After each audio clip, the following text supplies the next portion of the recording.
Good morning. This is Rich Sierra with the Florida Small Business Legal Center. This is episode number 19 of Business SOS. We're excited that we continue providing great content for you and great business advice within the legal context, of course, and talk about my book, Business SOS, 8 Common Legal Mistakes Business Owners Make and How to Avoid Them. Available on Amazon, Barnes & Noble, and you can also ask for it in your local bookstores. For the last few weeks, I've been doing what I call as a franchise series. Franchising is a very important component of the way we do business, and also it's a way that a lot of business owners use that vehicle to start their own business. So I wanted to basically spend some time talking about that. And 2 episodes ago, I talked about what to look for if you're interested in buying a franchise, and I went into some details, really going outside the FDD. And the questions to ask that you might be interested in, I gave you some very good tips, like asking the franchisees, asking them questions about their performance, how do they like the support they get. In the last episode, I went into the franchise disclosure document. In that one, this could be, part 2 of that particular episode, because the franchise disclosure document, it is a document that is required by the FTC, the Federal Trade Commission, to be provided to prospective franchisees before they purchase a franchise. These are the minimum disclosure requirements a franchisor has to make in order before you decide to purchase a franchise, and they have to give you 14 days to review this document. And as I mentioned before, these are minimum required disclosures, so it's just something they're required to do. So do not expect to have all the information you need about the franchisor or the franchise from this document. But it's important to look at it, because by looking at this document, you'll have the ability to ask more questions. And this is the purpose of why I'm doing this podcast, is you're not going to become an expert on franchising by listening to this podcast.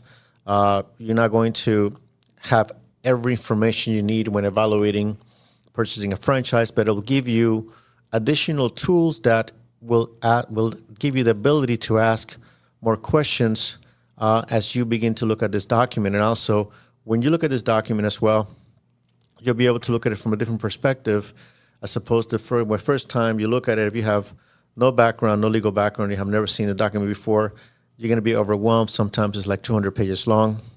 But now you'll be able to break that down and look at the various sections and said, you know what, I remember listening to a podcast with Rich Sierra, and he asked me to look for these items, and you'll be able to look at them. Last time we talked about the franchisor background, the business background of the franchise, the litigation history of the franchise, whether or not any of the officers have filed bankruptcy, and also the initial and other fees that you'll be required to pay as a franchisee. We went over that in the last episode. Today, we're going to go into a different aspect of the FDD.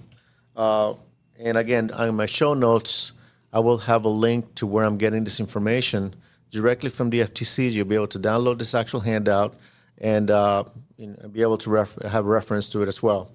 So today, we're going to talk about a number of items. The first one I want to talk about is supplier, the territory, and customer restrictions. There are basically 3 items here that I want to talk about. And some franchises, let's talk about supplier first. In some franchises, when you go, say, for example, to McDonald's, you have a uniform, you have basically the same experience, whether you go to a franchise in Boca Raton, a franchise in Miami, anywhere, the objective is to have the same experience. So in many occasions, in most cases, we have, in this case, like a food franchise, they require you to purchase the supplies from specific suppliers, and that is very common. If you have, say, an Italian restaurant franchise or any type of franchise that sells consumer goods or something that you're going to consume, that depends on a specific recipe and specific look and feel, they, for the most part, will require you to purchase the items specifically from their approved suppliers. So what the franchisor does, they already have these national contracts with large providers, whether it's a food supplier, whether it's a paper supplier, whether it's a any type of goods. So you're required to purchase them from these type of suppliers, so you can basically deviate from that. That's the way they ensure the uniformity and the consistency through the customer experience. One of the things you need to ask as well, if I'm run out of these items, can I go outside of the franchise? What do I do if I run out? You want to ask that question, and also you want to ask this. Also, another question is whether or not the franchisor receives a rebate. Excuse me. You want to ask the question whether or not the franchisor receives a rebate from the supplier for, in essence, requiring you as a franchisee from purchasing the supplies directly from them. They have to disclose that. Just ask the question. Nothing wrong with it. Some franchisors do it, receive the rebate. Some of them don't. So just ask the question as well.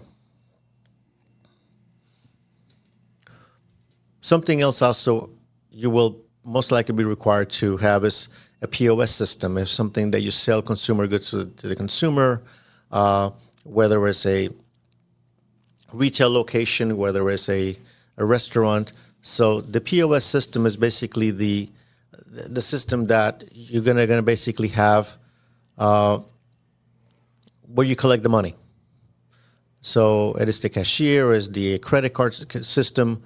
So the reason they require you to use their same system for collections, for charging the fees to the consumers, because they will basically have access to that information directly, and that's the way they actually determine your sales, and that's the way they will determine the royalties that you would owe. It is kind of a turnkey integrated system, but you're going to be required to use their vendors, and I don't think you can deviate for that. There's not a lot of flexibility in negotiation. Remember, you're buying a system that is already established, and it is successful according to the franchisor, and obviously you look at it because you believe that it's successful. So you're going to be able to deviate from that. Territory.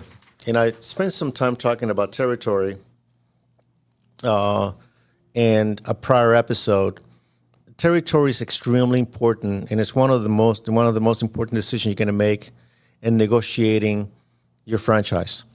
And I mentioned this before, that in some cases you're required to put a franchise fee before the territory has been established. If you're serious about purchasing this type of franchise, whatever that is, you want to make sure that the territory that you're looking at, that's what you want to purchase. I do not recommend anyone to put a deposit or a franchise fee without locking in the territory, simply because then you don't like the territory is not available. Then you have to basically try to fight to get that deposit back. And it becomes an uphill battle depending on the terms of the contract. So the territory is extremely important. And you have to look, when you look at territory, look at, okay, what is going to be my competition, not only on similar types of businesses, but also from other franchisees as well.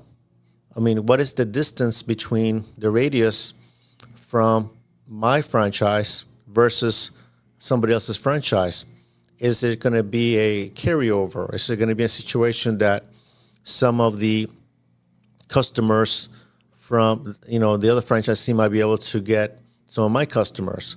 So understanding that is very important, especially now that when you advertise on the web, for instance, you really have no territorial restrictions. You're basically, anybody can access that information, regardless of where the geography is. So find out what the territory consists of. How's that territory determined? What criteria is the franchisor, and they might not share all this information with you, but how's the territory determined in order to ensure success to your franchise? And how are you going to, when you make that decision to say, okay, I want this territory, I want this radius, this number of zip codes, find out, okay, the customers that I'm interested in selling to, do those customers live there? Their businesses are there? So that's a very important criteria and a very important component of the decision making on selecting a franchise. Spend a lot of time in the territory, see what other territories are available, but make that analysis. It's extremely important that you make that analysis in order to be able to make an informed decision on whether or not this is something for you. Remember, the FDD is to give you the minimum disclosure requirements required by the FTC. It is up to you to ask more questions. If you look at the FDD and say, okay, this is fine, I'm going with it, it is on you for not doing the proper due diligence. So they did their job in providing that information. It is up to you to make the determination on whether or not this is the right business for you. And you can enlist professionals like accountants, attorneys that understand franchising to be able to assist you in making that decision. Another important question to ask is whether you can advertise on the web. Some franchisors put limitations on that. So you can have a listing on our national website, but you can have your own website. You have to find out what flexibility you have on online advertising. Number two, social media is extremely important. Whether you can have your own Instagram account, your own TikTok account, Facebook account. Those are very, very important, because if you have a business that needs to connect to the community, you don't want to have restrictions on those items. So it's difficult to make connections to the community if you don't have the ability to have your own social media account to promote your business. So find that out. Find out, what can I do, what I can't do. But you got to find that out before, and that's usually disclosed on the franchise disclosure document. And if not, it will be disclosed for sure in your franchise agreement.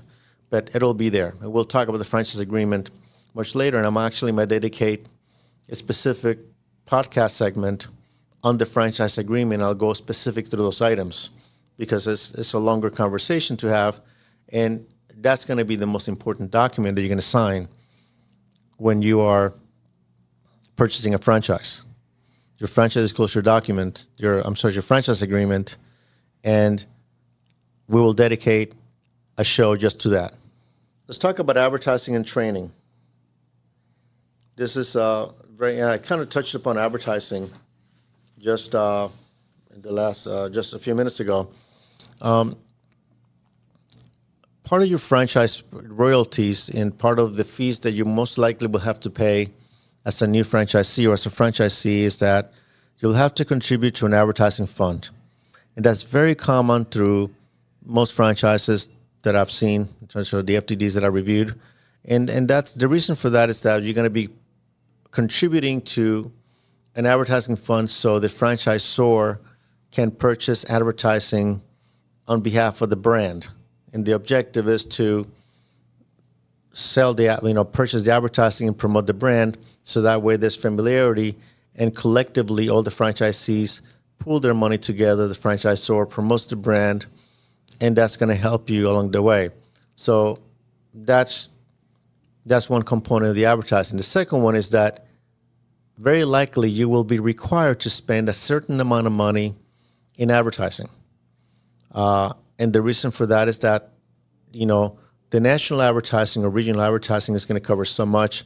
The local advertising is going to be up to you because you're going to have to protect the territory.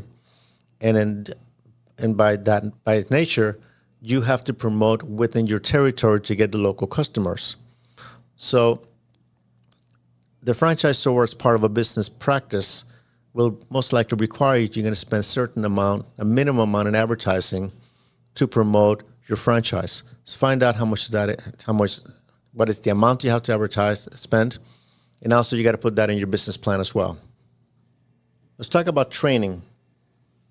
Training is a very important component to that. All of them are important, but a lot of franchisees, a lot of my clients kind of gloss over that and I asked him, what type of training are you going to be receiving? We're going to go like 2 days to a corporate office. We're going to see some online videos. I may have somebody with me, when I open the restaurant, open the business. So the type of training you're going to receive, it's just the beginning. You're not going to be proficient at this business just by a 2-day training program. It's not going to happen. Business requires a lot of experience, requires a lot of training, a lot of support, and nothing replaces experience. But the training will give you the baseline of what you need to know in terms of following their business model. Usually you have in the franchise disclosure document, you also have an outline of the operations manual. You have two things. You have the training. It tells you specifically, what the training consists of. It tells you whether it's going to be classroom training, how many hours. They'll require the owner of the franchise to attend that training, and in some cases they require whoever's going to be the person running the franchise. If you're going to buy the franchise for somebody else to run it, you need to designate that individual to attend the training, and it's mandatory. In some cases, you got to fly to a corporate office outside of the area, and you basically pay those expenses, but training is included. They may give you an outline of what the training will consist of. We'll give you like an agenda. So ask for that agenda. Listen, what is the training like? And what material will I be able to receive after the training? And that the second component that you will probably receive is going to be an operations manual. In the operations manual, it'll most likely be lent to you according to the franchisor. It's not something that's going to be your property. It's going to be, you'll have the ability to use this operation manual as long as you're a franchisee. If you leave the franchise or terminate it, you got to return that because it's proprietary. But in the franchise disclosure document, you will have an outline or a table of content of this operations manual. Go over that. Spend some time looking at it because it'll give you kind of a flavor of how detailed or what thought process the franchisor went through in developing this franchise, the franchise model. So spend some time on the training, what it consists of, also on the operations manual, the outline, or the table of content. But also, I like to know, and this is something you can ask whoever is the representative for the franchisor. So, after the training, what support will I receive? Because after the 2 or 3 day training that you receive, or whatever number of days that takes, you're going to go back to running your franchise. Remember, you're opening a brand new business, which in itself comes with some challenges. You're also learning a brand new business model system, and you're also developing a learning curve of a brand new business that perhaps you had no experience before. So there are a lot of challenges along the way, plus whatever unexpected things will happen with the business, which inevitably they will happen. So having the ability to receive support, whether it's a hotline or a telephone number or somebody that will be available to you as you open this franchise, that something happens, you want to be able to text someone from the corporate office, send an email, or put in a phone call, say, listen, this happened to me. What do I do?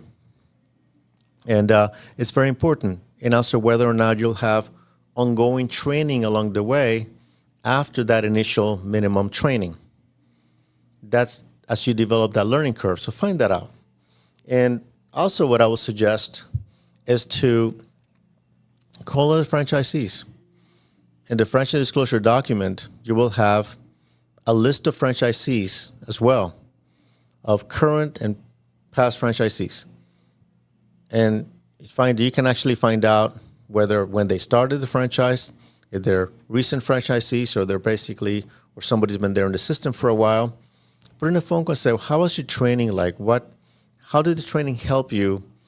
When you finished that training, did you feel that you could actually operate this franchise, or did it give you that baseline, that beginning, to start running that business?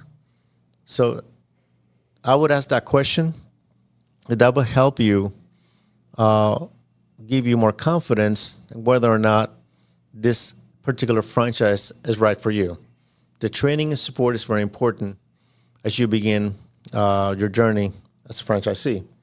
The last topic I want to talk about today is going to be the renewal, the termination, transfer, and the dispute resolution process of the franchise.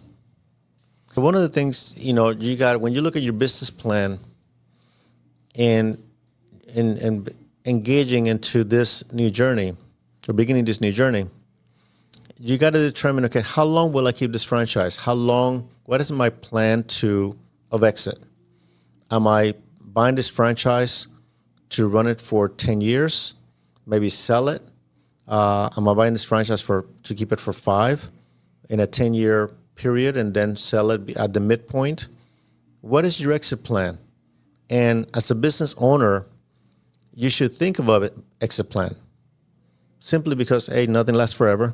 Number 2, you got to have a vision of what is the purpose of why you're going into business in the first place. Whether it's a franchise, whether it's a business you want to open, there has to be a purpose to that. And obviously, it has to be, for how long are you planning to do this?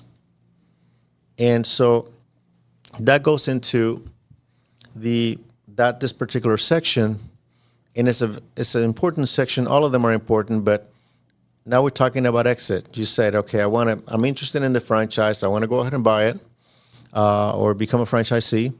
I'm putting my deposit. I like the territory. So the question is, okay, for how long you want to be a franchisee? What is your objective? So some franchises are 5 years with renewal periods. You renew it for 5 years, or some of them are 10 years renewal. So you have the franchise license for 10 years, and then you renew it another 10-year period. You have to look at how long the franchise is for. And also, what are the requirements for renewing a franchise? And I'll give you an example. Say you have a restaurant franchise. They have a decor, they have a trade dress, they have a specific requirements for furniture, what you have in the walls, the color scheme, everything.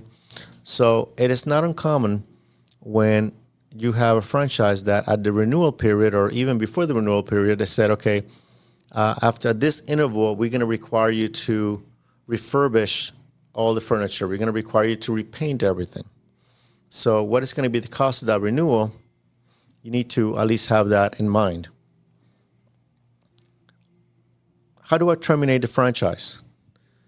This is very important because as a franchisee, and I have not seen too many, in fact, the franchise closure documents that I've seen, it's very difficult for a franchisee to voluntarily terminate a franchise.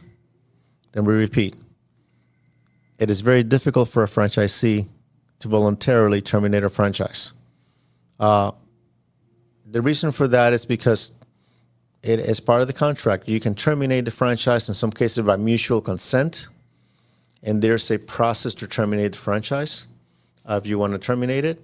Or you can, the franchisor has the right to terminate the franchise if you do not comply with the franchise requirements. If you don't pay the royalties, if you do not keep your, if you don't follow the procedures, there's some reporting requirements in some cases, and there's a cure provision. So the termination provisions are sometimes very complex, but understand that and read that. The objective of this conversation that we're having today is that you need to know what is your requirement to get in the franchise and what are the requirements of how you can get out of the franchise, if at all. Obviously, if you decide that you no longer want to be in business or go bankrupt, there are different ways to get out of it. But understand there should not be any surprises to you as you go into business or you go into a franchise, what happens, the what ifs. So understand the termination provision, and it's very well outlined, and it's usually a long section. You're not going to go that in the franchise agreement in more detail. You want to sell the franchise. Sometimes, in many occasions, franchises are successful. You want to sell it. You can sell it just like you sell any other business. Just a couple of quirks here. The franchisor has to agree to the new buyer, and that's usually they qualify the buyer just the way they qualified you to become a franchisee. There's a transfer fee that has to be paid. Usually it can be negotiated. Either you pay it as a franchisee, or you can have the buyers pay it. And there's other than that, this usually they have to enter into a franchise agreement or a transfer agreement. So you can sell your business, your franchise, just the way you sell any other business. So it's not too complex of a process. In fact, that's actually a good way to exit the franchise is selling it to make extra money. You get your investment back, hopefully more. Dispute resolution. What happens to have an issue with the franchisor? What happens if we have a dispute? How are we going to resolve it? In many cases, the franchisor requires arbitration. And arbitration is basically a private judge. Instead of going to court, you go through a private judicial system, for the lack of a better analogy, like the American Arbitration Association. There's another one called JAMS, in which you have a retired judge or an attorney who's a qualified arbitrator that basically will handle the matter as opposed to going to court. So reading that section is very important. And if you do not understand it, have an attorney explain it to you. But understand if we have an issue, if we have a legal dispute, how is this going to be resolved? There's a mechanism for that. In terms of recapping, we talked about today. We talked about supplier, territory, and customer restrictions of the franchise disclosure document. We talked about advertising and training. And we also talked about renewal, termination, transfer, and dispute resolution. The next episode, I'll basically finish the series on the franchise disclosure document. And I'm actually going to the franchise agreement because I think it's important to begin to talk about that. And in fact, I'll do that in the next episode. If you have any legal questions you want to reach out to me, just please email me at rich@richsierra.com. Remember, if I select your legal question and we talk about it, I'll send you a autographed copy of a book at no cost, Business SOS. If you're interested in learning more about our legal services, go to our website at floridasmallbusinesslegalcenter.com. We're on Facebook at FSB Legal. If you want to watch the video of this podcast, we're on YouTube at youtube.com/@RichardSierra. We're on Instagram at FSB Legal. If you want to reach us, our number is 866-842-5202. Business SOS, 8 common legal mistakes business owners make and how to avoid them. It's available on Amazon, Barnes & Noble, your local bookstores. Apologize for my voice today. If you like the podcast, follow us, give us a review, share it with your friends. We're available on Spotify, Apple Podcasts, and wherever you get your podcast. Until next week, this is Rich Sierra. Remember, my goal is to help you succeed.